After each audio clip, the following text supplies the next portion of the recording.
Olha, e no Campeonato Carioca, mudança de planos, hein? Flamengo que tinha um planejamento de usar o time sub-20 até a próxima rodada, que vai ser o clássico contra o Fluminense. Então seriam 4 jogos com o time sub-20 e titulares, ou uma boa parte dos titulares, contra o Fluminense. Só que o plano deu errado, porque o sub-20 não ganhou de ninguém, empatou apenas um jogo, está lá em último lugar no campeonato. Está meio ameaçado de ter que jogar um rebolo para não ser rebaixado. Não vai ser rebaixado, mas seriam mais jogos ainda. Olha aí a classificação do campeonato. O Flamengo está lá em último lugar, com 1 ponto apenas, 1 empate e 2 derrotas. Ainda tem bastante campeonato pela frente e tal. Só que aí o BAP entrou em ação. E aí decidiu, olha, não, o jogo contra o Vasco, vão jogar os titulares. Mauro, como isso caiu no departamento de futebol, todo mundo falou, bom, vamos embora, é isso mesmo, tem que ser, vamos encarar o Vasco. E se isso é o melhor que você entende para o Flamengo nesse momento? Eles não gostaram, não. O que eu ouvi. O departamento de futebol não gostou, nem um pouco. Nem um pouco. O que aconteceu foi mais ou menos o seguinte, tá? Eu vou tentar traduzir aqui, sem aspas, tá? Não é que fulano falou, outro disse não. Foi montada uma programação. Essa programação previa os jogadores do Sub-20 fazendo 3 jogos. Quando o jogo Flamengo e Corinthians é marcado para 1º de fevereiro, lembra que esse jogo ficou meio à deriva, não tinha data? A partida contra a Portuguesa, que seria dia 31 de janeiro, que já seria com jogadores profissionais, ela foi antecipada para o dia 11. Automaticamente, o Flamengo passou a ter, não 3, mas 4 jogos com o Sub-20. Isso aí já piorou. Aí não é culpa de ninguém, é questão do calendário, né? Mas foi mantida a programação. Nenhum ajuste foi feito, segue a programação. O Sub-20 foi mal, nos 3 jogos. E tem mais um, porque na verdade eram 3, passou a ser 4, porque esse jogo foi antecipado. E quando foi antecipado para o dia 11, qual era o time que podia colocar em campo? Só tinha esse. Os caras estavam de férias, voltaram dia 12. E voltaram 6 dias antes de completar 30 dias de férias. Os jogadores voltaram antes, é bom frisar isso.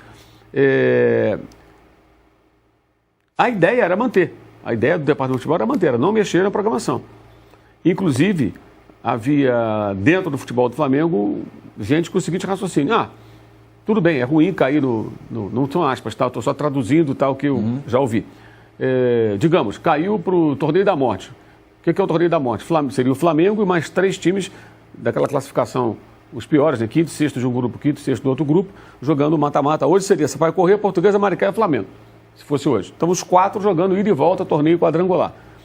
O último vai para a 2ª divisão. São 6 jogos. Aumenta o número de jogos. Põe o Sub-20. Se o Sub-20 está perdendo agora, quem garante que não vai perder também nesse torneio e ser rebaixado? Aí criou-se um problema. Não, então põe um profissional. Aí você prejudica os jogos do brasileiro, que vão estar rolando paralelamente até Recopa Sul-Americana, porque você vai pegar que seja o time reserva. O banco inteiro vai ter que jogar. Aí tem um titular machucado, o reserva imediato vai ter que jogar. Isso já criaria um problema. Ou você vai ter que ficar misturando com a base. Enfim, surgiu esse pepino. Quem criou quem desenvolveu esse planejamento foi o departamento de futebol. Então, na visão do presidente, pelo que eu entendi, ele não me falou isso, tá? Mas pelo que eu entendi, falando com as pessoas, vocês fizeram o planejamento. Se não deu errado, vocês têm que trazer uma solução. Isso aqui não pode ficar assim. E nisso eu acho que ele está certo.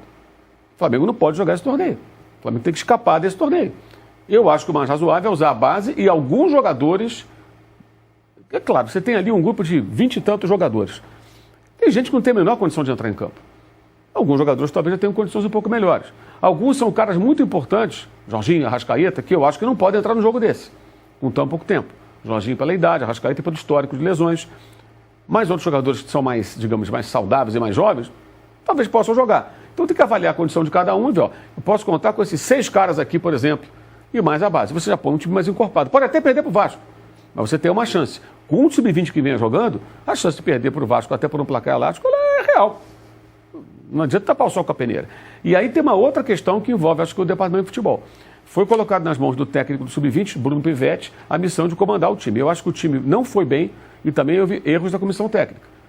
O time tentando pressionar alto, tentando propor jogo, não tem condição, gente. Jogando, ele mesmo falava depois do jogo, não, o meu time tem a média de idade de 18 anos. Você está jogando contra times profissionais, de jogadores maduros. O Volta Redonda, que fez 3-0 no Flamengo no sábado, e ainda teve uma expulsão com poucos minutos de jogo, o Flamengo, esse time há pouco tempo, há poucas semanas, estava jogando contra o Novo Horizontino, que goleou o Palmeiras. Estava jogando contra o Coritiba, o Atlético, o Chapecoense e o Remo, que subiram e vão jogar com o Flamengo esse ano no Brasileiro.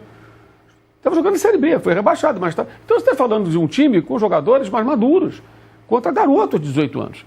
Uma coisa é um garoto ou dois num time de gente grande. A outra é um time só de meninos, com um técnico sem vivência nesse tipo de confronto também, sem experiência, treinando no Flamengo. Então, o time é o sub-20, gente, mas o campeonato é profissional. Então, eu acho que a comissão técnica, Felipe Luiz, o Boto, que é um dirigente com viés técnico, digamos assim, eles tinham que ter participado mais de perto desse trabalho. Até, assim, na minha opinião, assim, determinando até a estratégia. Ó, Pivete, você vai trabalhar assim. Esse jogo contra o Bangu, você não pode jogar dessa maneira. Tem que jogar assim, assim, assim, porque eles são assim, assim, assim, assim. Já estudamos o adversário. Tem que ter a participação. O Felipe Luiz, ele pode dar treino profissional e, ao mesmo tempo, poderia coordenar esse trabalho. Não sei se ele o fez. Me parece que não. Me parece que não. Não tenho essa informação. Se fez, errou junto. Porque o Flamengo foi até ingênuo. E até uma pessoa de dentro do clube, conversando na semana, admitiu. Eu acho que, de fato, a estratégia não foi a melhor. Nos 3 jogos. Gente, o Flamengo ficou tomando contra-ataque, cara. Pô, você está jogando com um time de garotos, tem que jogar mais cauteloso, organizado, pouco espaço, jogar em transição, velocidade, tentar, de alguma forma, ser competitivo. Não foi, né? E nos 3 jogos, você pega o jogo da Portuguesa, o Alacian, que foi vendido, perdeu 2 gols feitos. Se faz os gols ali, de repente, no primeiro tempo, o jogo poderia ter outro rumo. Gols feitos, esse que ele perdeu. O cara mais experiente daquele time ali, mas um jovem ainda. Quanto ao Bangu, os 2 gols no começo, gols do Bangu de bolas perdidas. Uma, o menino Lucas Vieira perdeu a bola, ficou reclamando uma falta que não houve, que é esse vício do futebol brasileiro. Querem falta toda, o cara não deu, não foi nada. Gol do Bangu. O segundo, o Daniel Salles, lateral direito, foi fazer uma graça na saída de bola, perdeu a bola, gol do Garrincha Etiano com SH, né, 2-0. Aí ficou correndo atrás do resultado. E contra o Volta Redonda, expulsão cedo do Carbone, e o time tomando contragolpe, exposto demais, tomou 3, teve um gol anulado ainda, poderia ter sido 4, tipo o Palmeiras ontem, foi um negócio assim, vergonhoso. A diferença é que era um time só com garotos, né? Então, criou essa situação. Eu acho que colocar todo mundo uma temeridade. Mas o que for possível com a base, eu acho que seria uma solução de emergência. Não sabemos ainda quem vai jogar, que a decisão vai ser da comissão técnica, que hoje, pelo menos ontem a informação era essa, avaliaria com mais, digamos, digamos, cuidado e mais informações, as condições dos jogadores para definir quem é que vai para o jogo contra o Vasco. E o Vasco vai completo, o Vasco poupou os seus titulares no fim de semana, então talvez não tenha um jogador ou outro por alguma razão, mas todo mundo descansou contra o Nova Iguaçu para jogar contra o Flamengo na noite de hoje. O Flamengo tem 1 ponto, o líder tem 4. Quer dizer, uma vitória muda tudo, você já sai ali do buraco, já fica ali no bolo, tem que ficar pelo menos em quarto. E aí se você joga a fase de quarta de final, isso fica bem louco. Se você se classifica, né, você faz no máximo 4 jogos para ser campeão. Se você é eliminado, tu tem que fazer obrigatoriamente 6 jogos para não ser rebaixado. Exato. Olha que doideira. É louco. E se você for para ficar em 4º lugar, vai para a quarta de final, aí tem o cruzamento, né? É um jogo único. Semifinal tem 2 jogos, final tem 1 jogo. Se você perde na quarta de final, você está eliminado. Você faz só mais um jogo. Mas aí tem a Taça Rio. Aí não tem rebaixamento, você pode botar o sub-20. Pode perder o jogo, não tem problema nenhum. Taça Rio, não quero Taça Rio. Joga com o sub-20. Então ficar em quarto é fundamental. Essa foi a pauta ontem dessa reunião. E eu acho que o presidente do clube só tem que ir no CT quando tem um pepino ou para dar parabéns, que os caras estão indo muito bem. Eu acho que ontem ele teve que se envolver sim.